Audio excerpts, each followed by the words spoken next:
কবরের জীবনটা আসল জীবন। বিশ্বনবী দোয়া করতেন, আল্লাহুম্মা ইন্না নাউযু বিকা মিন আযাবিল কবর। আল্লাহ, আমি আপনার কাছে কবরের আযাব থেকে পানাহ চাই, কবরের আযাব থেকে বাঁচতে চাই। এই কবরের মধ্যে অনেক ফিতনা হবে, অনেক সুয়াল হবে। কবরে প্রশ্ন আছে না নাই? কথা বলেন।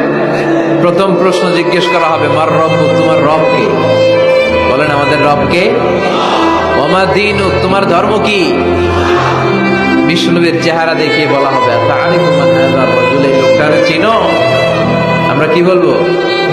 আমরা চিনি, উনি আমাদের প্রিয় রাসূল মুহাম্মদুর রাসূলুল্লাহ সাল্লাল্লাহু আলাইহি ওয়াসাল্লাম। এরপরে জিজ্ঞেস করা হবে, এগুলো কোত্থেকে শিখলা? আমরা বলবো, কোরআন থেকে। ফায়ুফসাহু লাহু কবরুহু ৭০ যিরাআন। সুন্দর সুন্দর উত্তর করতে পারলে আপনার কবরটারে ৭০ হাত লম্বা করে দেয়া হবে। ইফতাহু লাহু বাবুন ইলাল জান্নাহ, জান্নাতের দিকে একটা দরজা লাগিয়ে